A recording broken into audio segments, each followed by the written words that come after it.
Hello friends, आज है article का डे 4। अब तक मैं आपको इसके 3 पार्ट पढ़ा चुका हूँ। आर्टिकल का डे 4 में आज आपका द यानी कि डेफिनेट आर्टिकल आज ख़त्म हो जाएगा। यस, आपने अच्छे से नोट्स बना लिए होंगे, इसलिए मैंने आपको एक दिन का समय दिया था जिसमें आप सारे के सारे वीडियो देख करके नोट्स बना सकें। आज आर्टिकल का डे 4 पढ़ेंगे, जिसमें हम बात करेंगे आर्टिकल के ही बारे में, दा के बारे में। दा के मैं पिछले 6 रूल आपको पढ़ा चुका हूँ, अगले 6 रूल आपको पढ़ने हैं। आज दा खत्म, उसके बाद हम पढ़ेंगे नो आर्टिकल को। यस, उसके बाद हम लोग चल देंगे इसकी प्रैक्टिस पर। यस, तो अगर हम बात करें पहले रूल की आज की, तो पहले रूल ये कह रहा है, रूल नंबर फर्स्ट कह रहा है कि प्रपोजिशन से पहले, सुनते रहेगा, लिखना संभव नहीं होता है हिंदी मेरे लिए। प्रपोजिशन से पहले आने वाले नाउन से पहले भी आर्टिकल आता है। अगर प्रपोजिशन से पहले कोई नाउन हो, यानी कि noun plus preposition plus noun हो, तो आपको इस पहले वाले नाउन से पहले आर्टिकल दा लगाना होगा। यानी कि noun plus preposition plus noun अगर हो, तो आपको पहले वाले नाउन से पहले आर्टिकल लगाना होगा, आर्टिकल दा। जरा देखते हैं एक सेंटेंस इसी बेस पर। उसने कहा,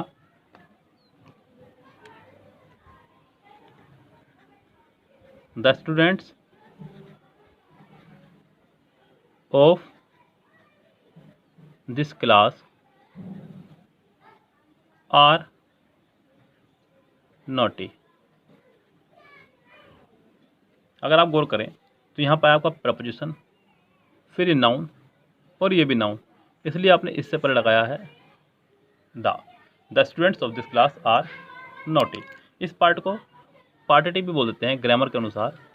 जिस पार्ट से सेंटेंस का सब्जेक्ट निकलता है उसे बोल देते हैं पार्टिटिव। क्या बोल देते हैं? पार्टिटिव। आप इसकी वीडियो हमारी देख सकते हैं, पार्टिटिव। पार्टिटिव attribute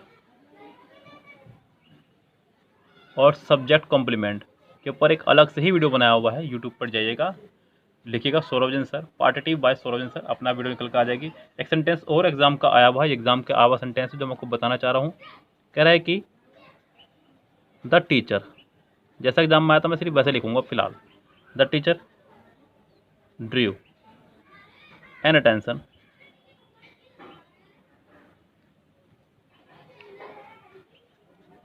of the boys to the importance of regular practice।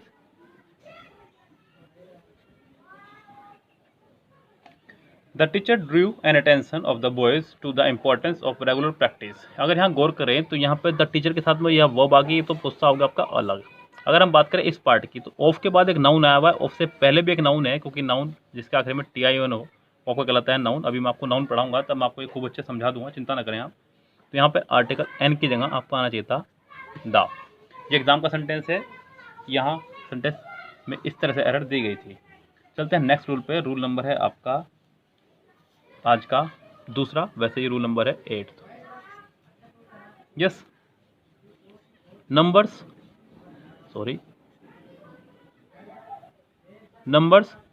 दो तरह के होते हैं। नंबर्स दो तरह के होते हैं। पहला कार्डिनल, दूसरा ordinal. Cardinal ordinal. Cardinal number यानी कि 1 2 3 इस तरह से। ऑर्डिनल नंबर मतलब ऑर्डर, यानी कि फर्स्ट सेकंड थर्ड, इस तरह से। अगर ध्यान दीजिएगा, पहली बात तो ये कि कार्डिनल नंबर से पहले कभी भी आर्टिकल नहीं आता है, और ऑर्डिनल नंबर से पहले आर्टिकल आता है। सबसे पहली बात तो यही है। यस, जैसे कि आप कह सकते हैं, Pandit Jawaharlal Nehru was the first prime minister of India. तो यहाँ अगर आप गौर करें तो फर्स्ट से पहले दा आया है, तो यही था वो रूल। यस, और एक बात का और ध्यान रखें, यदि ये दोनों एक साथ आ जाए, कार्डिनल भी और ऑर्डिनल भी, तो पहले आपका आएगा ऑर्डिनल, फिर आपका आएगा कार्डिनल। जरा आप इसको अपनी हिंदी भाषा में जा सकते हैं। अच्छा देखिए, ऑर्डिनल पहला आ रहा है तो आपका इससे पहले आपका आ जाएगा दा भी। अगर मैं हिंदी में चलूँ तो इसका अर्थ है पहला, दूसरा, तीसरा, इसका अर्थ है 1 2 3। अब जरा आप हिंदी में अगर गौर करें तो कैसे कहते थे आप लोग, पहले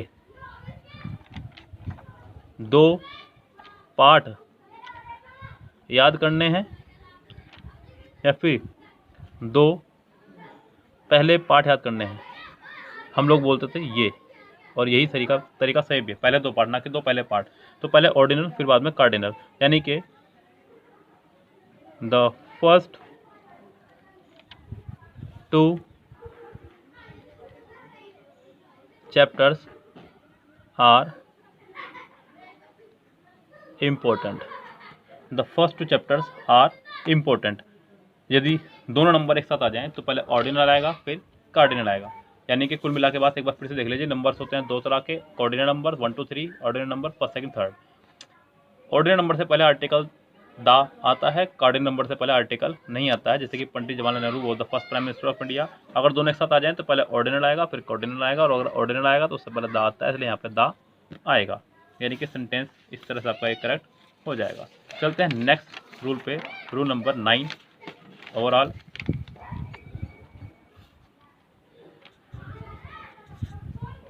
रूल नंबर 9 है आपका, कह रहा है कि ये रूल बड़ा प्यारा है कि अगर एडजेक्टिव से पहले अगर आपने लगाया दा, क्या लगाया आपने एडजेक्टिव से पहले दा, तो वो बन जाएगा आपका प्लूरल नाउन। एडजेक्टिव से पहले दा लगाने पर कोई भी नाउन बन जाएगा आपका प्लूरल। जैसे कि आपने कहा द पुअर, तो ये कहलाएगा आपका गरीबों। आपने कहा द रिच, तो ये बन जाएगा आपका अमीरों। आपने कहा द ओल्ड, तो ये हो जाएगा आपका बूढ़ों। किसी भी एडजेक्टिव से पहले आर्टिकल दा लगाने पर वह बन जाएगा आपका प्लूरल नाउन, और जब प्लूरल नाउन बन जाएगा तो इसके साथ वर्ब भी आएगी आपकी प्लूरल ही, प्लूरल नाउन प्लूरल वर्ब। जैसे कि आप ऐसा कह सकते हैं the poor are getting poorer and poorer day by day. यानी कि यहाँ पे आपने इसके साथ में आर लगाया, जो कि ठीक है। कई बार आपने ऐसे भी सेंटेंस देखा होगा एग्जाम में लिखा हुआ, वी शुड हेल्प पुअर्स, हमें गरीबों की मदद करनी चाहिए, जो कि गलत है। क्योंकि पुअर का बहुवचन अगर बनाना हो तो आपको द पुअर लगाना होगा।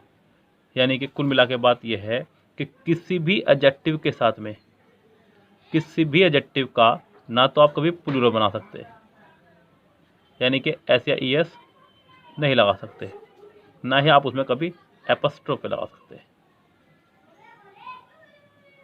किसी भी एडजेक्टिव का ना तो प्लूरल बना सकता, यानी कि उसमें ऐसे नहीं लगाया सकता, ना ही आप उसका साथ में एपस्ट्रोफे एस भी लगा सकते हैं।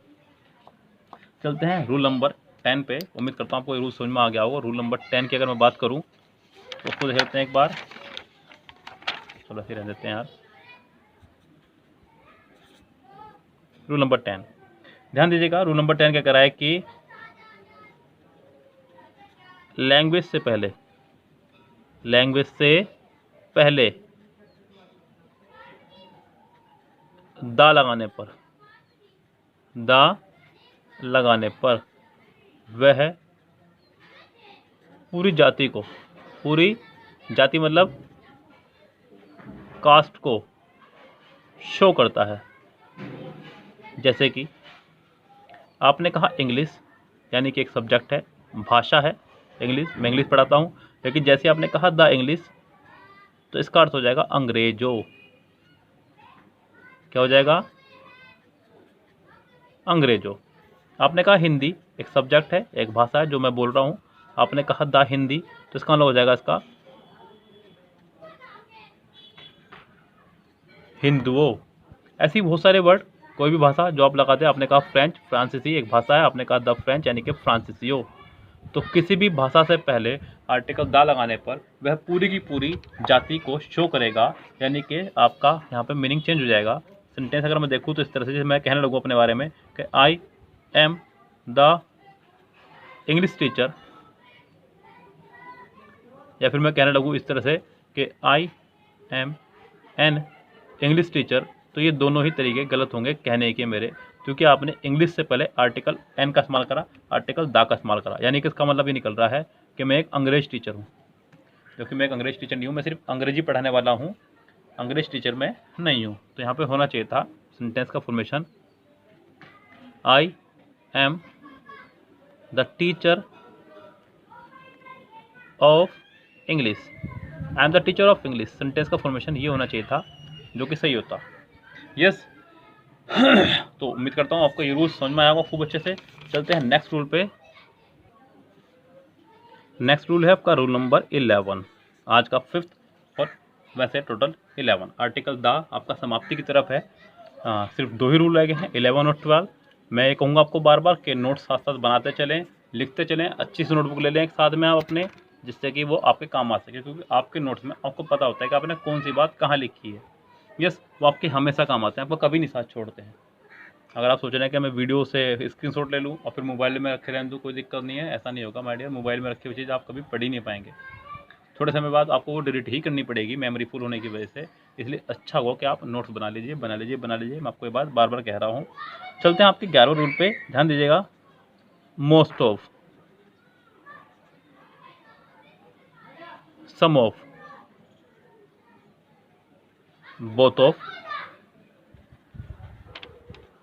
Half of,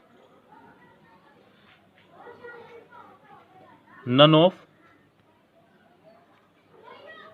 all of, either of, each of, one of और फ्यू ऑफ। यस, याद रखिएगा इनको खूब अच्छे से। इनके बाद आने वाले नाउन से पहले आर्टिकल दा का प्रयोग होता है। दा का प्रयोग होता है कैसे? ऐसे, उसने कहा most of the girls, most of the girls are, या फिर वर प्रेजेंटेड, या फिर was present there. Most of the girls were present there, ज़्यादातर लड़की वहाँ मौजूद थी, ऐसे कहना चाह रहा है सेंटेंस को। तो ये सेंटेंस का फॉर्मेशन रहेगा most of, some of, both of, half of, none of, all of, either of, each of, none of, sorry one of और फ्यू ऑफ के बाद आपको लगाना होगा क्या? आर्टिकल दा, अगर कोई इसके बाद नाउन आ रहा है तो। यानी कि ये रहा आपको बहुत इंपॉर्टेंट रूल, क्योंकि ऐसी चीज़ों को याद करना थोड़ा सा कठिन हो जाता है, क्योंकि खूब सारे वर्ड हैं, लेकिन आपको याद करने ही पड़ेंगे, मजबूरी है आपकी, सबको याद करना पड़ेगा। और याद रट्टा मार के नहीं हुआ करता, सिर्फ प्रैक्टिस याद होता है। आप इस रूल्स को पहले एक फेयर कॉपी में कॉपी करें, फिर 2-3 वर्ड्स को रफ कॉपी में कॉपी कर लें, अपने फ्रेंड से डिस्कस करें, खुद यूज़ करें, ये आपको रूल्स याद हो जाएगा, जैसे मुझे हो चुका है। यस, चलते हैं आर्टिकल के आज के लास्ट रूल पे, रूल नंबर 12।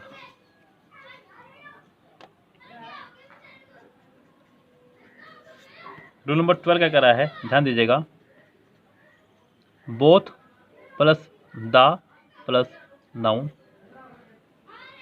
या फिर both plus the plus adjective plus noun. Yes, ऐसे ही आपका यहाँ पे all plus the plus noun, यानी कि ऑल के बाद द आएगा, और ऐसे ही आपका होता है होल, होल से पहले द आता है, ये ध्यान रखें आप। इन दोनों का ही मीनिंग लगभग लगभग सेम होता है, ऑल का भी और होल का भी, लेकिन ऑल के बाद दा आता है और होल से पहले दा आता है। बोथ के बाद दा प्लस नाउन, बोथ के बाद the plus noun, adjective plus noun. ये कुछ फिक्स मैंने आपको नियम लिखवाए हैं, ये नियम नहीं है, ये सिर्फ आपको याद करने हैं, ध्यान रखें आप। बोथ द गर्ल्स, जैसे कि आप इससे कह सकते हैं, sorry, both the girls are intelligent, यानी कि दोनों की दोनों लड़कियां जो हैं इंटेलिजेंट हैं। आप ऐसे कह सकते हैं, बोथ, अरे, the beautiful girl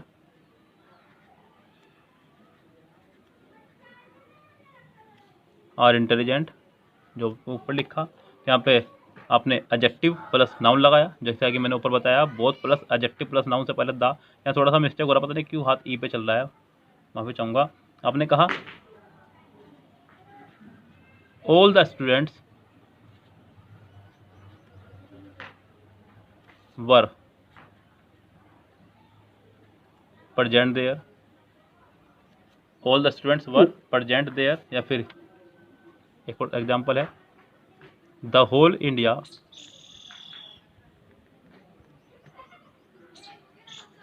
was, rainy को क्या बोलते हैं, मेरे को याद नहीं आ रहा है वर्ड, आभारी। इसके लिए थैंकफुल का इस्तेमाल कर सकते हैं, the whole India was thankful to honourable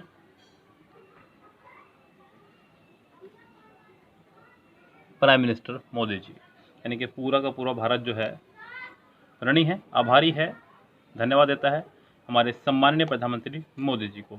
यानी कि कुल मिला के आप यहाँ पर सेंटेंस को देखें, आप किसी पार्टी के पक्ष में मैं नहीं हूँ यहाँ पे, बेफिक्र रहिए आप, बात राजनीति की करनी नहीं है, आप सिर्फ और सिर्फ सेंटेंस देखें। बोथ के बाद दा प्लस नाउन, ये रहा both plus the plus noun, both के बाद the plus adjective plus noun, both plus the plus adjective plus noun, all plus the plus noun, all plus the plus noun, the whole plus noun, the whole plus noun. ये सबके example मैंने आपको एक एक लिखा है, जिससे कि आपको थोड़ा सा ईजी हो जाए इस बात को समझने में। तो ये था आपका आर्टिकल दा के सभी यूज। अब हम कल पढ़ने वाले हैं नो आर्टिकल, इसलिए जरा ध्यान से, हो सकता है कि मैं कल वीडियो ना ला करके परसों वीडियो लाऊं, कल